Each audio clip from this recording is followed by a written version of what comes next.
देव जाणता देव जाणता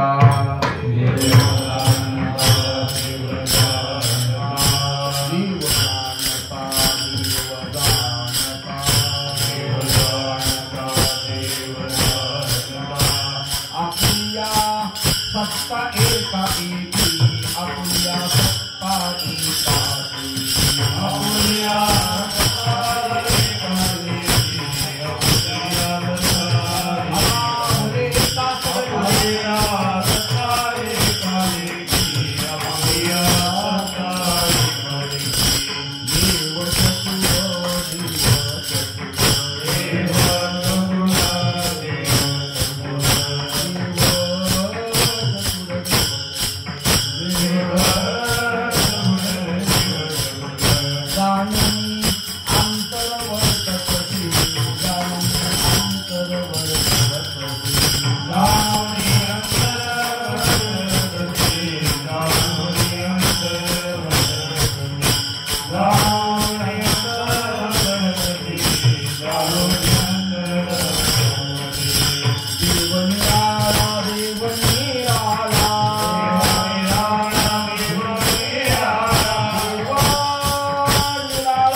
Dev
जाणता देव जाणता आपुलिया सत्ता एका एकी देव चतुर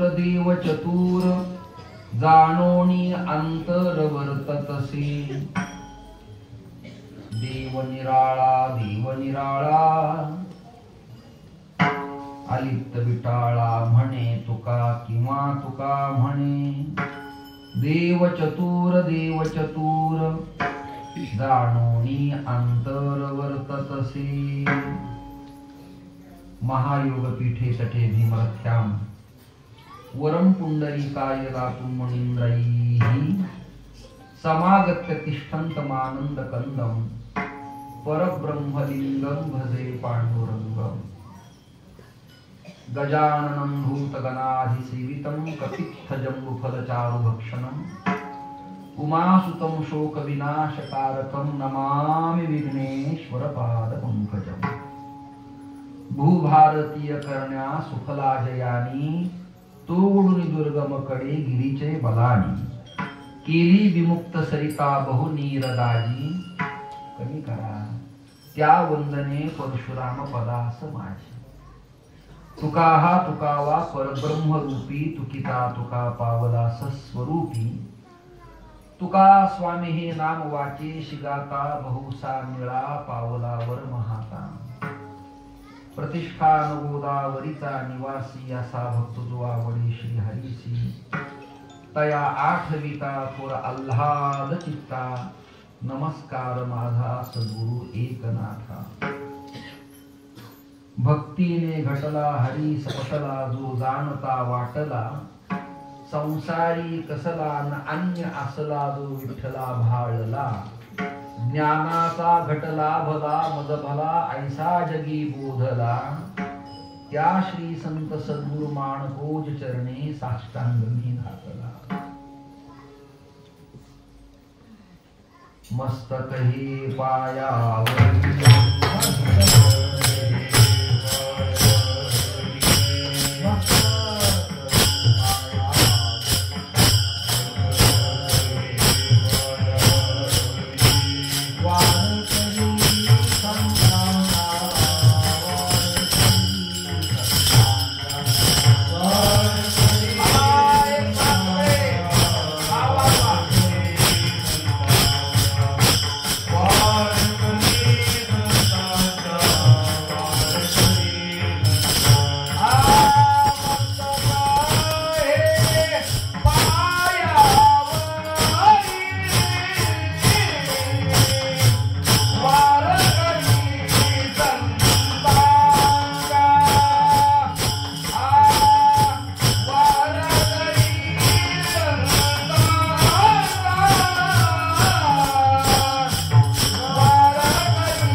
परशुरामाच्या चरण सानिध्यात महेंद्र पर्वतांच्या रांगेमध्ये भगवान श्री दत्तात्रयांच्या असीम कृपेने गेल्या अनेक वर्षापासून वडिलोपार्जित फड परंपरेचा वारसा जपणारा हा महोत्सव शिरवळकरांचे दोन अंग, एक शिरवळकर आणि एक आत्रे, त्यापैकी शिवणीकर आणि आमचे हे राजेश शिर्के हा परिवार या कुटुंब वत्सल परंपरेतला आहे. त्यामुळे गुरुवर्य आदरणीय पितृतुल्य श्री प्रताप महाराज, माझे प्रेममूर्ती श्री रुपेश महाराज आणि त्यांचा पारंपरिक जोडलेला हा पारमार्थ प्रेमी भजनानंदी आणि श्रवण सुखाचा आनंद घेणारा वर्ग या पवित्र मातीतले विश्वस्त, ट्रस्टी, सचिव, पूजाधिकारी, विप्रगण, परिसरातील संतगण, वाद्यवृंद आणि गानवृंद या सगळ्यांना खूप खूप धन्यवाद देतो. मला एवढा लांबचा प्रवास म्हणलं की अंगावर काटा येतो. परंतु रुपेश महाराजांचा अट्टहास झाल्यावर मला नकारार्थी बोलणं जरा जड प्रकरण जातं. जसं तारुण्याच्या काळात बायकोला एखादा शब्द नकार देणं पाप होतं, तसं वैष्णवाला नकार देणे, आवाज नका वाढू, कोणाचाच ऐकू नका, माझा ऐका, तसं वैष्णवांना नकार देणं ही मोठं पाप होतं. त्यातली त्यात ही पारंपरिक परमार्थ धारा विकसित आहे. कोकण प्रांतातल्या दिंडीचे ते लीडर आहेत, प्रमुख आहेत, मालक आहेत, संचालक आहेत, प्रवर्तक आहेत, मार्गदर्शक आहेत.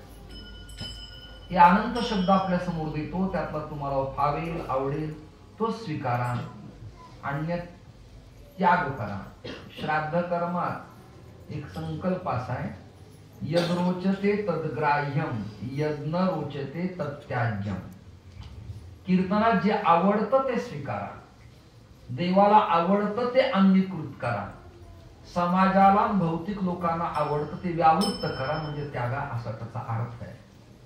भगवत कृपेनं गोरोबा काकांचा निरोप घेऊन आमचे रघुनंदन महाराज आपल्या छात्रगणांना बरोबर घेऊन या मंडपात शोभा दैदिप्यमान करतायत. तुमचंही मनपूर्वक मी स्वागत करतो. ही छोटी छोटी एका वस्त्रातली लेकरं पाहिली की मन उल्हासित होतं, आनंद होतो. आता कमी प्रमाण झालं, पण सातत्याने या मुलांचा माझा योग एक असायचा. मी भाऊंच्या, आळणीच्या, उपळ्याच्या, काकांच्या फळावर खूप कीर्तन केली आहेत. त्यामुळे मला या सगळ्यांचा आनंद मिळालेला आहे. दोन्ही पखावज वादक फाडाच्या आणि वारकरी अंगाच्या अंगानं वाजवतील अशी भावना आहे. खूप चांगला हात आहे त्यांचा. कुंदन महाराज आणि त्यांचे जवळचे सहकारी, त्यांनी दोघांनी चांगली चाल गायली आहे.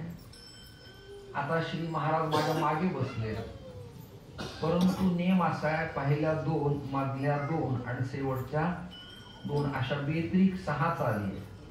पण आपण जर आता चाली लावल्या तर लोक त्यांच्या चाली दाखवतील. म्हणून पक्षसृष्टीच्या ठरावात मीटिंग अशी झाली की उर्वरित काळात 6 ऐवजी 3च चाली व्हाव्या. पहिला नियम असा होता, नियमाचा विणेकरी आणि नियमाचे जुने फडकरी आहेत त्यांनी ध्रुवपद म्हणायचं आणि गावकऱ्यांना प्रथम चरण त्या गायकांनी म्हणायचं आणि ध्रुवपद परिसरातल्या पंचक्रोशीतल्या लोकांना द्यायचा, असा जुना नियम. माझं जीवन यात चाललंय सगळं. त्यामुळे तुमच्या कृपेने मला याची जाणीव आहे. तर मी अन्य सप्ताह कीर्तन करा त्यांची प्रथा पाळतो आणि फडाच्या प्रथा या स्वतंत्र आहेत, त्याचा प्रोटोकॉल स्वतंत्र आहे. एवढ्या वर्षात फक्त माझ्याकडनं आजच पाप आहे की मी बसलोय. कारण आता राजकारणात मी पाहिलं, थांबल्याशिवाय पर्याय नाही.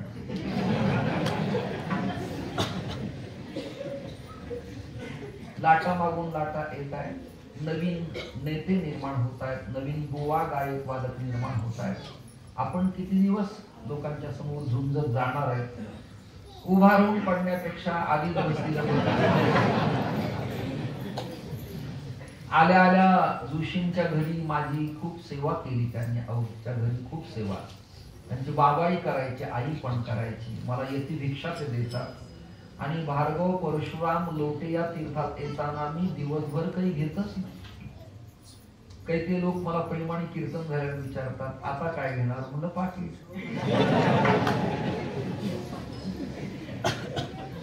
कीर्तनाच्या आधी प्रसाद, कीर्तनानंतर फक्त किती एवढं बोलायचं नाही, एवढं ब्रॅकेट मध्ये ठेवायचं. म्हणजे परंपरा पाळता येते, व्यभिचार होत नाही. 2 प्रकरण. आमच्या जयवंत बाप्पांचं कीर्तन इथे शिवणी करता त्याचं कीर्तन आहे. आमचे महादेव महाराज, रऊ यशोधन साखरे महाराज, संदीपाल बाबा हसेगावकर या सगळ्यांचे टॉप मोस्ट कीर्तन आहे. आणि या सगळ्या विद्वानांच्या मध्ये मला रुपेश महाराजांना मला रूप नसतानाही चान्स दिला. कोणतंच रूप नाही, तत्वज्ञानाचं नाही, स्वरूपही नाही, गाणं नाही, वादन नाही, आणि षडलिंगात्मक पद्धतीने शास्त्रीय अभंगाचा बेसही नाही. तरी मला ते निमंत्रण देतात आणि त्या निमंत्रणाच्या मोहात मी पडतो आणि लांब लचक प्रवास करून या परशुराम तीर्थक्षेत्रात मी येतो. त्याचं एक कारण असं आहे, मी यापूर्वी बऱ्याच कीर्तनात बोललोय, आताही पुन्हा सांगतो ते लोकांना, बाकीच्यांना कळावं म्हणून. जालना जिल्ह्यातले ब्रह्मेंद्र स्वामी हे तपश्चर्या करायला बीड जिल्ह्यातल्या नवगण राजुरीच्या गाणपत्य मठात येत असत. तेव्हा कार्यरत त्या मठाचे मठाधीश किंवा पीठाधीश्वर त्रिविक्रम तीर्थ नावाचे दंडी संन्यासी होते. तिथे ब्रह्मेंद्र स्वामींना स्वप्न दृष्टांत झाला की तुझं कार्य जालना, खडकी म्हणजे त्या काळातला औरंगाबाद, जनकनगरी म्हणजे जालना, प्रभावती म्हणजे परभणी, श्रीवर्धन म्हणजे बीड आणि धाराशिव म्हणजे उस्मानाबाद आणि लत्तूर म्हणजे लातूर, या प्रभागातला कार्यकाळ तुझा संपलाय. लोकांचा आणि तुझा आत्मोद्धार व्हावा असं तुला वाटत असेल तर ब्रह्मेंद्रा, मी तुला काशाय वस्त्र देऊन महापुरुष दीक्षा देतो. त्यांचं तसं मूळ नाव वेगळं. तिथे पहा, श्रीधर गंगाधर जोशी, तिथे फलक पहा. तुम्ही बीडचा आहे, तुम्ही इथले, तिथे पहा. हे मूळ नाव त्यांचं, पण यती नाव ब्रह्मेंद्र स्वामी. याला महापुरुष दीक्षा म्हणतात. कुंची टोपी, भगवे वस्त्र, खडावा कमंडलू, दंड विवर्जित. दंड असतो तो शांकरी येते, दंड नसतो तो दशनामी येते. असे पोटभेद आहेत सूक्ष्म, तुम्ही अभ्यासक म्हणून सांगतो. महापुरुष दीक्षा त्यांना दिली आणि ते महेंद्र पर्वताच्या रांगेत या लोटे परशुराम भार्गव नंदनाच्या पवित्र दरबारात आले. ज्योतिष विषयात त्यांचा हात कंडा होता. पेशव्यांना, शाहू महाराजांच्या कालावधींना त्यांच्या परिचिती आल्या आणि त्यांच्या पत्र व्यवहारानं तो पांडुर्ली नावाचा काही घाट आहे ना का नाही, कुंभारली घाट आहे. माना हलवा म्हणजे माझं बरोबर की चुकीचं मला कळेल. सुरुवातीला तुम्ही गेल्याचं दुःख मला नसावं. पत्र व्यवहार करून त्या घाटाचं निर्माण त्यांनी केलं आणि इथे साधना केली. इथे जे दीपमाळ आहे त्याच्या समोर ते स्मारक स्मृती स्थान आहे आणि समाधी अन्यत्र कुठे आहे, नीट ऐका. तर ते नवगण राजुरीवरून लोटे परशुरामला येत असत पदयात्रा करत. त्या काळात इसवी सन 1700चा कालावधी आहे. इसवी सन 1700 ते 2024 ज्याचं गणित पक्क आहे त्यांना कालखंड कळला असेल. त्यानंतर एक 4-5 कीर्तन माझे आमच्या रुपेश महाराजांनी ठेवले, म्हणजेच इतिहासाची पुनरावृत्ती येन केलं प्रकारानं घडली. मी पण यती झालो आणि त्याच गणपती संस्थानाचा मी एक सदस्य, ट्रस्टी, विश्वस्त. 1712 पर्यंत विश्वनाथ बाळाजी पेशव्यांच्या मालकी हक्कात आम्ही मालक होतो. पुढे विनोबा भावे यांचा काळ आला आणि बऱ्याच जमिनी ह्या दीन दुबळ्यांना वाटप करण्यात आल्या, लँड करण्यात आल्या, ॲक्वायर करण्यात आल्या आणि इंडियन ऍक्ट पिनल कोडच्या नियमाप्रमाणे पुढे विश्वस्त मंडळ स्थापन झालं. आता तिथले आमदार अध्यक्ष आहेत आणि मी आता उपाध्यक्ष आहे. कालचक्र कसं फिरेल काही सांगता येत नाही. देशकाल परत्वे जैशी स्थिती आहे तैशा परीर आहे. पेपरला मी उपाध्यक्ष आहे पण कारभार माझा अध्यक्षाचाच आहे. हंडी, काला, लळीत, पारायण, अनुष्ठान, कीर्तन या परंपरा जशाच तशा मी पाळल्या. 2.5 क्विंटल ज्वारीच्या लाह्याचा काला आम्ही करतो, 15 क्विंटल साखरेची बुंदी करतो आणि 13 क्विंटल भाताचा तांदळाचा भात आम्ही करतो. ही कृपा आहे सगळी. आम्हाला बुक्का माणकोजी महाराजांचा आहे आणि अनुग्रह दंडवत स्वामींना पैठणच्या एकनाथ महाराजांचा आहे. असा क्रम आहे. त्यामुळे मी केवळ बुवा नाही तर मला याही अंगाची जाणीव आहे. त्यामुळंच कदाचित मला आमचे रुपेश महाराज बोलवत असतील मी सुरेश काकांच्याकडं चाळकांच्याकडं बिफोर 2-3 तास आधी आलो. 2:15 लमसप आलो असेल. आल्यावर बाबूनी माझी खूप चांगली सोय केली. आमच्या वरदनी आणि ड्रायव्हरनी तिथेही लाभ घेतला आणि इथेही लाभ घेतला. तिथे का घेतला? परशुरामाचा प्रसाद टाळता येत नाही. तिथे का घेतला? मन दुखावता येत नाही.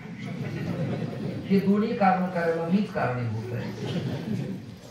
केंद्रीय मंडळाचा आणि राज्याचा विस्तार होत असला तरी मीच कारणीभूत आहे. हे जसं तसं मीच कारणीभूत आहे. आणि यानंतरही पुन्हा जर ड्रायव्हरची इच्छा झाली तर जाताना तो या सप्ताहाचा प्रसाद घेऊ शकतो, कारण त्याला या प्रसादानंतरच हा प्रसाद मिळेल असा नियम आहे.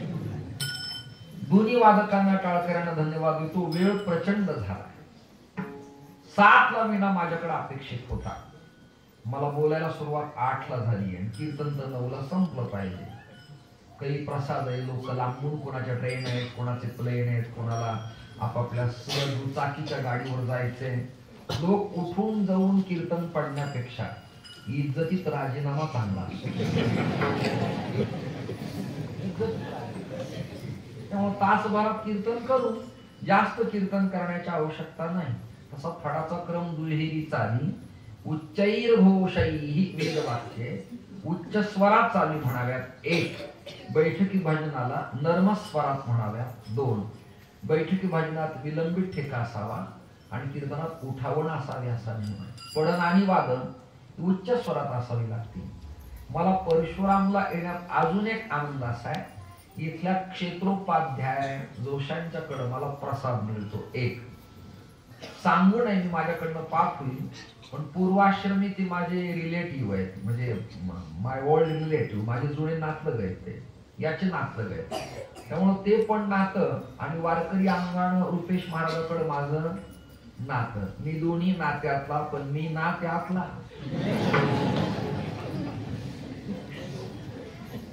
फक्त आहेत तेवढे मंडपात जिवंत राहा एवढीच प्रार्थना आहे, बाकी काही त्रास नाही. मला नर्मदेला, कुंभा, त्रिंबकला जेवढा जाण्यात आनंद मिळतो, काकाकडे येण्यात जेवढा आनंद मिळतो, तेवढाच आनंद मला परशुरामला येताना वाटतो. तुमच्याकडे एक काम फार चांगले महाराज, हे लोक टवटवीत आणि प्रफुल्लित आहेत. शेतकरी, नोकरदार, कामधंदे, कारखानेदार, कुणी कुणी उद्यमे नाही सिद्धांती कार्य आणि मनोरथाही आपापल्या कष्टानं प्रपंच करतात.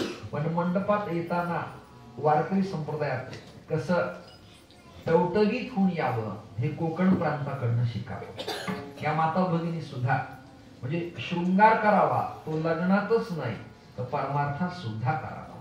2 शृंगाराला महत्व आहे आपल्याकडं. एक माला, मुद्रा, बंडी, फेटा, कंबर, विणा, चिपळ्या आणि टाळ हा आपला शृंगार आहे. आणि मानसिक अंतरंग शृंगार आहे.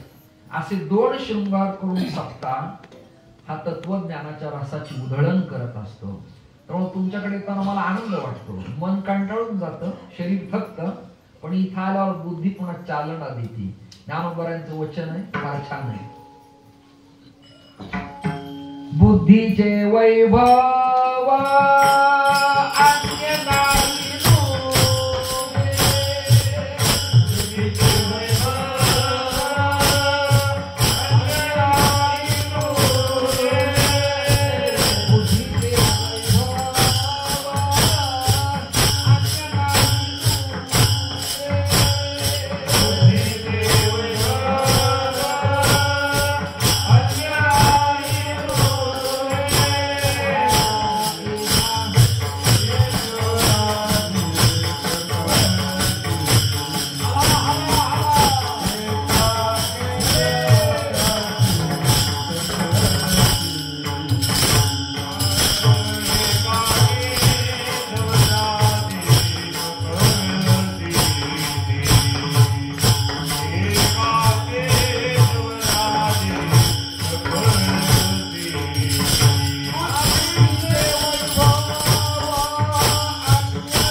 फळ आहे. बुद्धीचं वैभव प्रपंचात व्यवहारात नाव कमवणं आहे, पण बुद्धीचं खरं वैभव आहे केशीराजाला आपलं करणं. ती बुद्धी इथं आल्यावर स्थिरावल्या जाते. कधी कधी मन संकल्प विकल्प करतं, पण परशुराम लावल्यावर बुद्धी निश्चय करते, संकल्प करते. काय? सेवा प्रामाणिक पारंपरिक अंगाने कर, हा बुद्धीचा निश्चय होतो. म्हणून निवडलेला अभंग गाथाचं पारायण चालू आहे महाराजांच्या. हा नियम आहे की त्या त्या व्रतवैकल्याची धारणा येणाऱ्या कीर्तनकाराला असावी. तो किती पंडित आहे, किती ज्ञानी आहे, किती नैयायिक आहे, किती वाचस्पती, किती तार्किक आहे, नाही, त्याला या अंगाने जीवन जगता आलं पाहिजे. आजचा अभंग तुकोबारांचा आहे आणि सुरुवात अशी आहे. देव जाणता आपुलिया सत्ता एका एकी देव चतुर जाणोनी अंतर वर्ततसे. देव निराळा आलिप्त विटाळा म्हणे तुका, किंवा तुका म्हणे. निवडगावकरांचा, दिवडीकरांचा, नथू बाबांचा, शिरवळकरांचा पाठ पहा, तुम्हाला योग्य वाटेल तो स्वीकारा. विठाला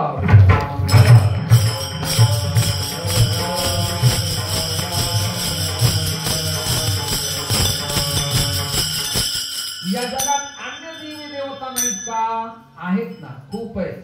मच्छ, कच्छ, वराह, नारसिंह, वामन, परशुराम, राम आणि बौद्धांपुढे कलंकी, एवढे अवतार आहेत. गर्भसंहितेत 6 प्रतिपादन केले, अंशांशकाला इत्यादी. वारकरी संतांनी 10 मानले, पण त्यातही मास्टर माइंड ज्याला अवतार म्हणावं लागतं, प्रेसिडेंट, ते 2 आहेत. 2 अवतार आहेत. दुर्जनाचा येणे करून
दिवस कीर्तन करीन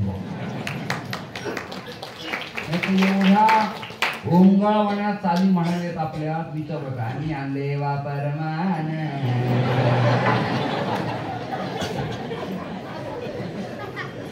कशाला म्हणतो मला वांती व्हायला लागली आवाज खूप एकदम कमी नाही अधिक नाही असा अतिशय सुंदर पूर्ण अवतार राम कृष्ण त्यातही मोठं चिंतन आहे पूर्ण राम आहे पण पुढचं चिंतन आहे पूर्णतम कृष्णस्तु भगवान सव्या कृष्ण पूर्णतम आहे आणि राम पूर्ण आहे आता गणित ऐका अभ्यासक लोकांना आनंद वाटेल जे वेल एज्युकेटेड लोकांना विठ्ठल कुठून निर्माण झाले मग त्याचं गणित आहे Rama plus Krishna is equal to Vitthala पूर्ण अधिक पूर्णतम बरोबर विठ्ठल विठ्ठल म्हणजे काय विदा ज्ञानेनं ज्ञानाचा जो गाभा तो विठेवरती उभा विचा केला ठोबा म्हणून नावया विठोबा या बाकीच्या देवांना किंमत नाही असं नाही भाद्रपदात माघात गणपतीला मानावं मार्गशीर्षात दत्तात्रयांना मानावं चंपाषष्ठीला मल्हारी मार्तंडाचा षडरात्र महोत्सव करावा चैत्र शुद्ध प्रतिपदा ते नवमी पर्यंत पूर्ण ब्रह्म रामचंद्राचं चिंतन करावं आश्विन शुद्ध प्रतिपदा ते सीमोल्लंघनाच्या महादशमी पर्यंत भगवती जगज्जननी कुलस्वामिनी परांबिकेचं पूजन करावं नाही असं नाही सगळ्या देवी देवतांना प्राधान्य आपल्या संप्रदायाने दिलं पण एक वाक्य आहे का श्रद्धा सबके प्रति रखो लेकिन समर्पण एक जगा होना चाहिए वारकरी संतांचं समर्पण आहे आपला श्रीहरी तोच राम तोच परशुराम तोच कृष्ण तोच विठ्ठल यापेक्षा पुढे बोलू का दत्त तोच कशावरून पांडुरंग जटाधर शूलहस्त कृपानिधे विठ्ठल दत्त आहे गणपती कोण आहेत तुम ब्रह्मास्त्वम विष्णुस्त्वम तुका म्हणे पाही आणि विठ्ठल गणपती तुझा नाही बघा म्हणजे एकत्वात अनेकत्व आणि अनेकत्वात एकतत्व हे चिंतन आपल्या संप्रदायाने शिकवलं त्यामुळे बाकीच्या देवांना प्राधान्य आहेच शिवरात्रीला शिवभोळा आहेच परंतु या सगळ्या देवात देव ज्याला देवत्व म्हणावं लागतं आणि ज्याला जाणते पण आहे त्या अन्यत्र कुठे संभवत नाही दिसत नाही किंबहुना देवाला देवाच्या जाणतेपणाची जाणीव करून द्यावी लागती आणि याच्या बाबतीत असे याच्याकडे गेल्यावर भक्ताला तो जाणताच आहे याची जाणीव होती जाणता शब्द पुन्हा दोरी देणारा अंगारा देणारा यालाही लोक जाणता म्हणतात पण ते कापालिक वज्रयानी तांत्रिक भैरव या पंथ परंपरेशी कनेक्ट आहेत आपल्या संप्रदायात या प्रकरणाला थारा नाही कशावरून नाही नवसे कन्या पुत्र होती तरी का करणे लागे किंवा मग का करणे लागे पती याचा अर्थ असा अंधश्रद्धेचं निर्मूलन त्या शतकात जाणत्या संतांनी केलं आणि सत्य परब्रह्म तत्व विटेवर जे विराजमान आहे त्यालाच जाणण्याचा प्रयत्न केला कारण तो जाणता देव आहे अन्यांच्या नादी लागायचं नाही हस्तामलकात असं लिहिलंय जाणिवेचा देव बर का त्यासी काहीचा भेद भाव द्वैतासी नाही वाव ते हरिचरण जाणावे बघितलं का आता किती चिंतन छान आहे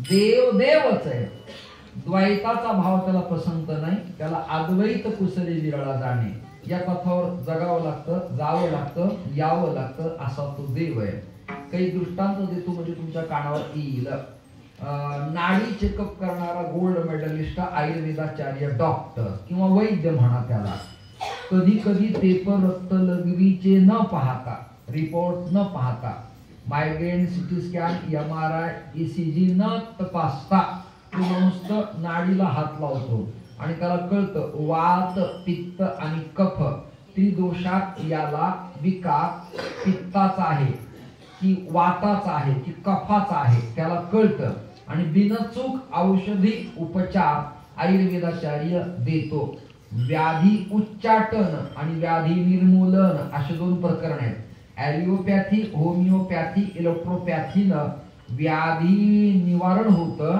पण आयुर्वेदानं व्याधी उच्चाटन होतं. आयुर्बलय यशोवर्च, तसं भवरोगाच्या व्याधीचं उच्चाटन करणारी जाणती देवता जगाच्या पाठीवर कोण आहे तर श्री विठ्ठल आहे. आयुर्वेदाचार्यांनी नाडीला हात लावला की आतमध्ये होणाऱ्या प्रक्रिया, घडामोडी आणि विकार त्याला कळतात. एक प्रकार. दुसरा प्रकार असा आहे, शिवरायांच्या पेशव्यांच्या काळात किंवा निजामांच्या काळात स्त्रियांना बाहेर जायचं नाही, पडदा आहे, दोष आहे, वस्त्र आहे, तिला आजार आहे, मग तिच्या हाताला नाडी बांधायची आणि वैद्यानं वाड्याच्या किल्ल्याच्या प्रांगणात थांबायचं, कडेकोट बंदोबस्तात, आणि त्या दोरीला हात लावायचा आणि मग त्या रोग्याचा रोग सांगायचा. आता तिसरा प्रकार सांगतो. रोग्याला समोर आणायचं आणि डॉक्टरनी त्या वैद्यानं पाहायचं. तो नाडी न पाहता, टेटस्कोप न लावता, रक्त लघवी न चेकअप करता, सिटी स्कॅन न करता रोग्याचा रोग ओळखतो. ऐकताना रोग्याच्या रोगाची जाणीव मर्त्य शरीराच्या भौतिक जगतातल्या मेडिकल काउन्सिल मध्ये पदव्युत्तर ज्ञान असलेल्या एका आयुर्वेदाच्या वैद्य डॉक्टरला जर हे कळतं, दृष्टांत संपला. आता दुसरा, सामग्रेन समालोचन परीक्षण निरीक्षणाच्या दृष्टांत, सिद्धांताची समीक्षा करण्याकरता जी उक्ती उपयोगात आणतात त्याचा दृष्टांत. दुसरा दृष्टांत, काही ऍस्ट्रोलॉजर मी असे पाहिले, भविष्याचार्य असे पाहिले तुम्ही मुंबई विद्यापीठांतर्गत, कालिदास युनिव्हर्सिटी अंतर्गत, भारतीय पुणे विद्यापीठांतर्गत किंवा काशी वाराणसी विद्यापीठांतर्गत या परीक्षा दिल्या जातात. तर दोन प्रकरण आहेत. पत्रिका पाहून त्याच्या ग्रहांची दशा सांगणं एक. दुसरं प्रकरण आहे त्याच्या घरात वास्तुस्पती, ध्रुव प्रतिमा, घराची दिशा, स्वयंपाक घर, शयन कक्ष आणि त्याची खिडकी आणि लावलेलं झाड यावरून घराचा दोष आणि त्याला होणारा त्रास सांगता येतो. पण त्यातला एक अजून असा जाणत आहे की पत्रिका न पाहता, ऐकताय ना, हाताला न निहाळता दोन्ही प्रकरण जागृत करतो. पण समोर येणाऱ्या प्रापंचिक दुःखी जीवाला तो फक्त आपल्या डोळ्यांनी निहाळतो. ऐकताय ना, निहाळतो. आणि चेहरा फेसिंग रिडिंग पाहिली की तुम्हाला काय झालं, काय होणार आहे आणि कशापासून सावध राहायचे. म्हणजे भूत, भविष्य आणि वर्तमान या तिन्ही कालाची दिशा आणि दशा तो सांगतो. मर्त्य शरीराचा भौतिक जगतातला नाशवान जीव एक त्यातला डॉक्टर हा विषय सांगतो. दोन प्रकरण झाले. अजून तिसरा दृष्टांत तो कळण्यासाठी, लाजरीची विहिरी असते, तिला कदाचित कोकणात वेगळं नाव असेल, लाजाळू वगैरे म्हणतात तिला. तिला चिमुकले पान असतात, तिला बिचारीला अजूनही लाज आहे.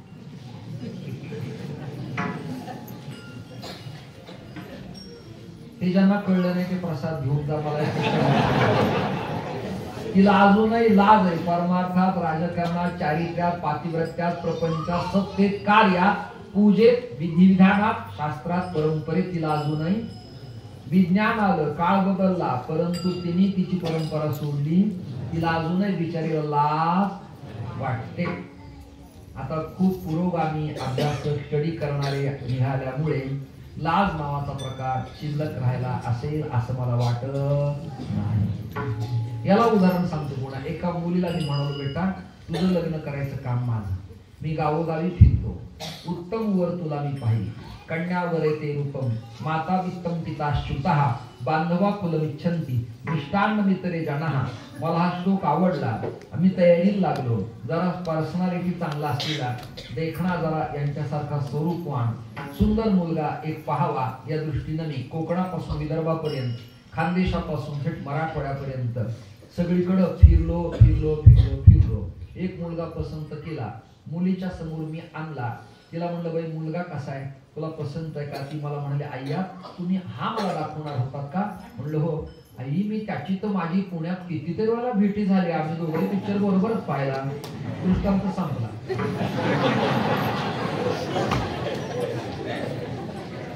येणाऱ्या काळात त्यांना सांगावं याला दृष्टांत म्हणतात. आणि हा असा याला झाल्यावर हसावं लागतं.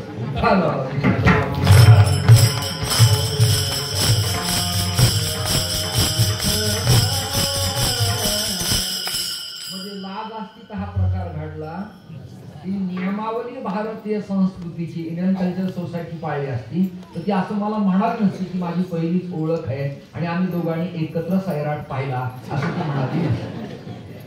मी तिला म्हणालो मी विनाकारण झिंगाट घातला, मला काय माहिती. आणि नंतर या वरदनी मला सांगितलं तू परचांती जुने नियमाचे पखावज वादक वस्त्र गवसनी घालणार का लाज राखली आहे, कंबर बांधणारच. आता ज्यांना नाही त्यांच्याबद्दल मी बोलत नाही, पण त्यालाही कळतं लाज राखली पाहिजे म्हणून वस्त्र आहे. लक्षात आलं का? विणा वस्त्र आहे, टाळ ठेवायला गादी आहे वस्त्र आहे, मर्यादा अमर्याद पण नाही. दृष्टांत संपून टाकतो. एखाद्या ज्योतिषाला समोरच्याचं कळतं, एखाद्या वैद्याला समोरच्याचं कळतं. तिसरा दृष्टांत, त्या लाजणाऱ्या विलीच्या पानाला कोणी स्पर्श केला तर ती पानं आपल्या पोटात घेते. ऐकताय ना? ऐकताय ना? ऐकताय ना? म्हणजे तिला कळतं अगं बाई कोणाचा स्पर्श हवा कोणाचा नको, तिला कळतं. आता अजून चौथा दृष्टांत देतो. पावसाळ्याच्या काळात एक कीटक असतो, स्वेदज, अंडज, उद्भिज, जारज, हे जलचर, भूचर हे जे आहेत ना त्यातले एक चलणारा एक कीटक आहे आळी. त्याला पैसा म्हणतात. इकडे काही वेगळं नाव असेल त्याला. त्याला अनेक पाय असतात. त्याला जरा स्पर्श करा ते बरोबर गोल होतं. त्याला लाज वाटते, ते स्पर्श होऊ देत नाही, त्याला जाणीव होती. 4 दृष्टांत दिलेत. मर्त्य जगतातल्या भौतिक पदार्थातल्या नाशवान जीवाला, जीव मानव असो कीटकांचा असो, जीव आहे, त्या जीवाला शरम लाज आणि जाणीव होते स्पर्शाची. पाळीव कुत्र्याच्या पाठवून मालकाने हात फिरवला त्याला मालकाचा स्पर्श आणि येणाराचा स्पर्श कळतो. जर कुत्र्यांना जाणीव आहे, पाळणाऱ्या नागांना जाणीव आहे, काही कुत्र्यांना नाही, त्याला मी काय करू. बैल मालकांना बैल कळतो. बैलाच्या पाठून हात फिरवला तर भात शेतीत बैल बरोबर चलतो का, त्याला मालक कळतो, त्यालाही जाणीव आहे. यापेक्षा स्वच्छ बोलू का? हठयोग प्रदीपिका नावाच्या ग्रंथात शांभवाद्वैता काश्मीरी शैवागमनात नाथपंथात पुढं असं लिहिलं, जीवाला वनस्पतीला जाणीवयात नवल नाही, पण योग प्रक्रियेत अचेतन भिंतीला स्पर्श केल्यावर चालावं लागतं की तिला जाणीव कळते. यपश्यती सपश्यती चक्षुंश पश्यती आज्ञेमेळे पूर्वहिताई. ज्ञानदेव म्हणे बोले रघुवेद ओंकार हा शब्द प्रणवाचा.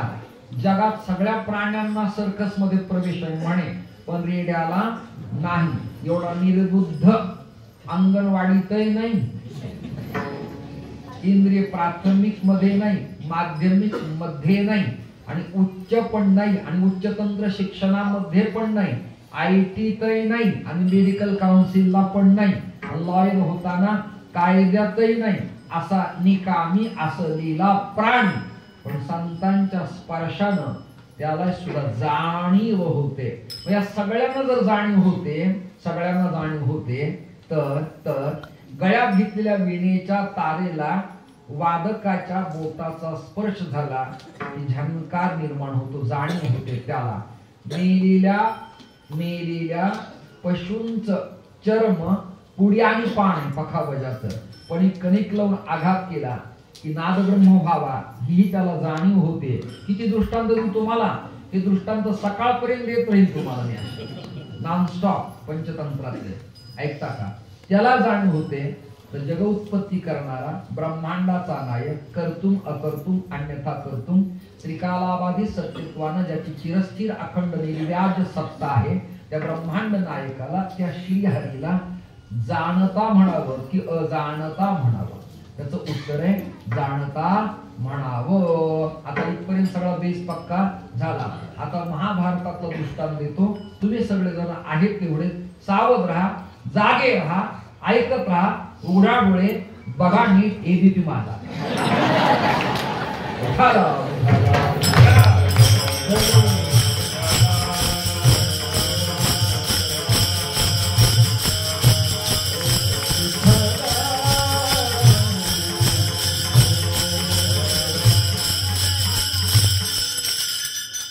काय झालं, अर्जुनराव आणि भगवान कृष्ण परमात्मा हे सखा आहे. कोण आहे? सखा आहे. शुद्ध मित्रत्व आहे. व्यवहार पदपदवी आडवी आली की मित्रत्वाला बाधा लागते. पण उद्धव आणि भगवंत तनसुखा मनसुखा धनसुखा पेंद्या वडजा वाकड्या आणि अर्जुन हे भगवंताचे सखे आहे. सखे आहे. नातं जवळचे बर का, म्हणजे रक्ताचंही नातं आहे आणि सगळ्यात महत्वाचं गुरु शिष्य परंपरेचं नातं. अर्जुनाने प्रश्न विचारावा आणि भगवंताने सांगावं असं नाही.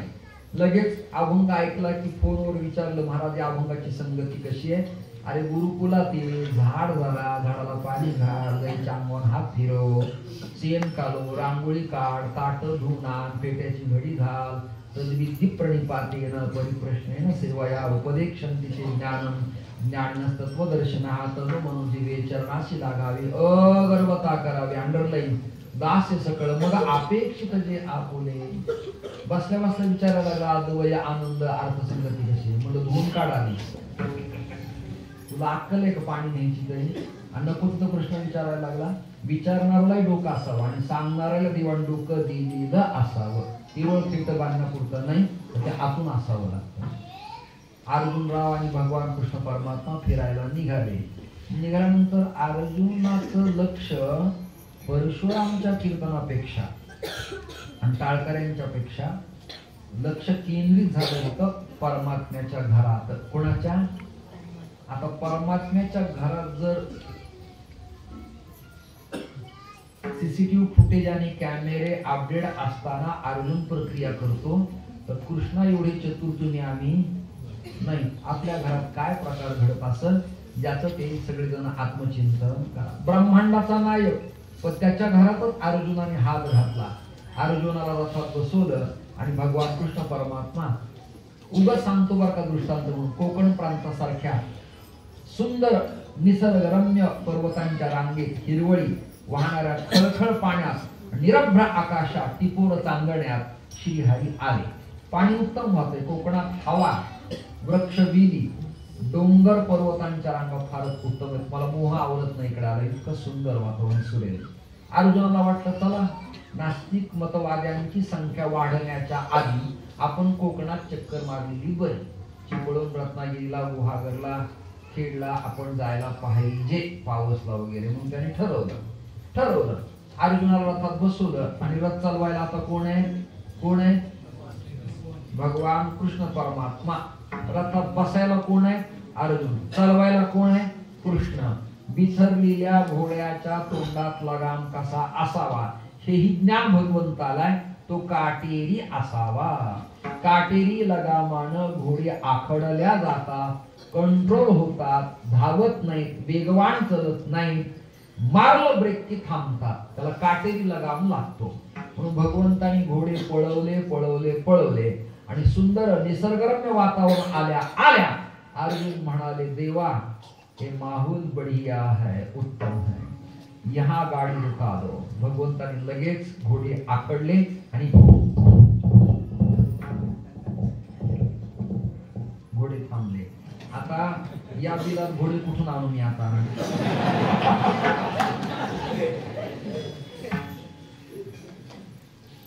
याला ज्ञानोबाराच्या भाषेत रस परिपोष म्हणतात. नवरस भरली घोडे आणले. आता दृष्टांत सांगतो. मुंबई पुण्याला राहणाऱ्या जोड्या, एक गाडी, नवरा आणि बायको, एक लेकरू, कंपनीचं पॅकेज, त्यांची संपत्ती संपली. एवढी संपत्ती त्याला मागे लागली. नवरा ड्युटीहून आला, कंटाळीला, ट्रॅफिक मध्ये 3 तास अडकलेला. बायको आल्या म्हणजे तुम्हाला अजिबात अक्कल नाही. त्यांनी बॅग फेकली, डोक्याला हात लावून खाली बसला. एक तर पोटात भूक लागलेली. ती म्हणे मी स्वयंपाक केला नाही, मला वाटलं येतानाच तुम्ही काहीतरी आणणार म्हणून थांबले होते. त्याने आपलं मॅगीचं पाकिट काढलं, पाणी ओतलं, त्या शेवया खाल्ल्या. माझ्यासारखी दाढी वाढली होती, मिशात काही अडकल्या. आणि तेवढ्यात त्याचं लाडकं पोरगं लाडालं होते. म्हणलं पप्पा मला घोडा आणा. काय म्हणलं? पप्पा मला घोडा आणा. आता 25व्या मजल्यावर लिफ्ट मधून घोडं वर कसं न्यायचं? बायको म्हणाली तुम्हाला काही कळत नाही, लेकरू हट्टाला आलंय, तुम्हीच वाका. तुम्ही जागेत कसं? तिने आपल्या पतीस मुलाच्या लाडासाठी घोडा बनवले. त्या घोड्याने हात आणि गुडघे खाली टेकवले आणि त्या बाळाला वरती बसवलं. उपरण गळ्यात बांधून ती म्हणली असं असं करायचं आणि घोडं चलतं. ते म्हणलं मम्मी घोडं पुढं चलत नाही. ती म्हणली घोड्याला फटका मारावा लागतो. हिला माहिती लगाम कसा आखायचा, त्याला माहिती दृष्टांत सांभाळू की तुम्ही जागे राहावं म्हणून प्रयत्न केला. काही मध्ये सुरुवातीपासून झोपतात.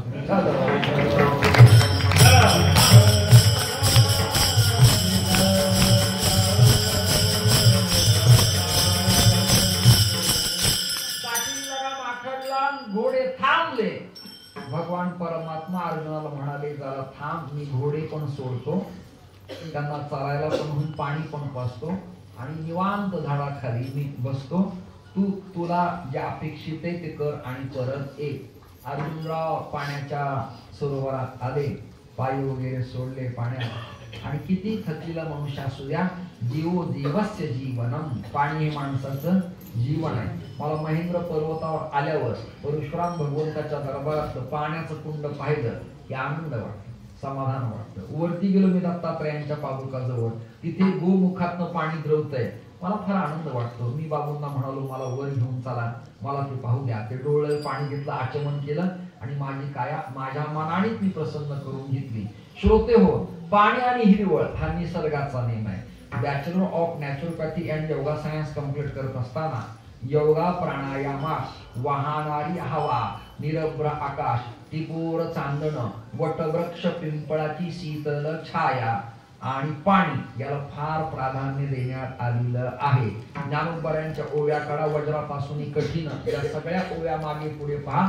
ध्यान धारणेला जागा कशी असावी, पिंपळाचा वृक्ष असावा. भार्गव संहितेत असं लिहिलंय, मूलतो ब्रह्मरूपाय, मध्यतो विष्णू रूपेने, अग्रत शिवरूपाय, अश्वत्थाय नमो नमः. पिंपळाजवळ काय, मूलतो ब्रह्मरूपाय, पिंपळाच्या तंतू आणि सोट मुळांना ब्रह्मा आहे, मध्यतो विष्णू रूपेने, मध्यभागी विष्णू आहे, अग्रत शिवरूपाय म्हणजे शेंड्याला तोंडाला समोर, अग्रे म्हणजे पुढे विष्णू तत्व आहे. म्हणून आपल्याकडं अश्वत्थ पिंपळाला महत्व आहे. तुकोबारा विनाकारण म्हणत नाही जयाची द्वारे सोन्याचा पिंपळ. नामबाराच्या मातेनं 1.25 लक्ष प्रदक्षिणा पिंपळाला मारल्या आणि त्याच्या खाली मुंजाबा बसवतात. म्हणजे काय, अश्वत्थ सर्व वृक्षाणाम, ते विष्णू मुंजाचं प्रतीक आहे.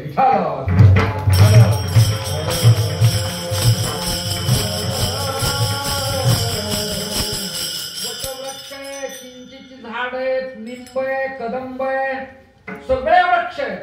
भगवान परमात्मा शीतल शांत छायेखाली बसले. आता मला सांगा, छाया त्याच्यामुळे का तू छायेमुळे? बोला ना जरा, बोला ना. वृक्षाची पान त्याची सत्ता आहे ना, तो सत्ताधीश आहे. पण आपणच निर्माण केलेल्या सत्तेचा आनंद जर आपल्याला घेता आला नाही तर मिळलं परवडलं. काय ना तू सखा पद्मिनीचे, हा ते मला वय नाही म्हणून म्हटलो नाही.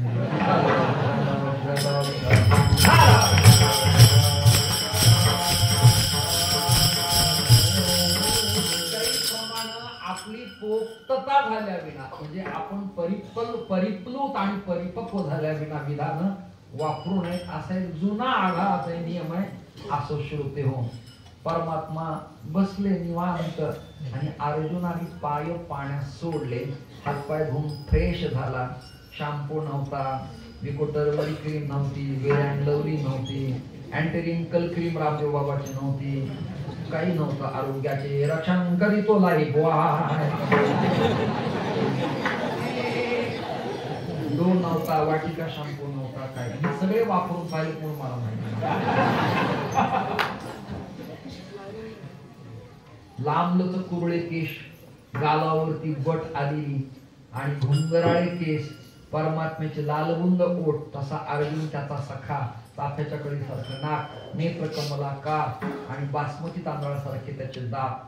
आहा, तो काही पांडव कुलोक पण नाही, श्रीहरीची कृपा या घराण्यावरती आहे. पाठीराखा श्रीहरी आहे, याचं तेज त्याच्या तेजात मिश्र झालेलं आहे. आणि अर्जुन एकांतात बसला आणि त्याने असं हात लावला, म्हणला साला माहौल तो कोकण प्रांत में बहुत बढ़िया है, लेकिन भक्ति निवास में अकेला रुक के मैं क्या करूं, अगर मेरे साथ यहाँ सुभद्रा होती तो कितना आनंद मिळणार.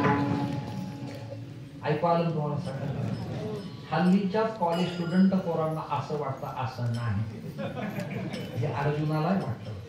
फक्त अर्जुन विजय झाला होता, तुम्ही फक्त तांब्या उचलला तरी पुष्कळ झालं. त्याचं धनंजय नाव होतं, योद्धा होता तो, धनुर्धारी होता तो, त्याला कौंतेय नाव होतं. श्रीहरीची असीम कृपा त्याच्यावरती होती. आठवण केली, त्याला आठवण झाली. श्रीहरीनं झाडाखाली बसल्या बसल्या 2 सेकंदात कपडे बदलले. ऐका आता जरा मन लावून ऐका. आपल्याकडं जुन्या परंपरा आहेत. भारुड करताना आमच्या पैठण प्रांतात भारुड जास्त होतात, नाथांची कृपा आहे. भारुड करताना एखादा बुवाच असतो आपला, पण तो क्षणाक्षणाला पात्र बदलतो. ऐकताना वासुदेव होतो, कडक लक्ष्मी होतो, जोगी होतो, जोशी होतो. व्यक्ती तीच आहे, पण पात्र वेगळे वेगळे करतो. बालगंधर्व पुण्यात काम करत असताना, आता इथं फडाच्या परंपरा आहे, तुमचं कॅमेरा माझ्या समोर आहे त्याच्यामुळे मला भीती वाटते. रंगरंगोटी झाली, अंगावर पदर घेतला बाबा आणि गंधर्व स्टेजवर आले की लगेच म्हणायचे, खरा तो प्रेमाना धरी लोभ मणी, ना धरी लोभ मणी. हे फिरवारी कोण तिकडे पलीकडचे लाल अंगरख्यावाले तुमच्याकडे करा ना, तुमचे पण चेहरे दाखवा.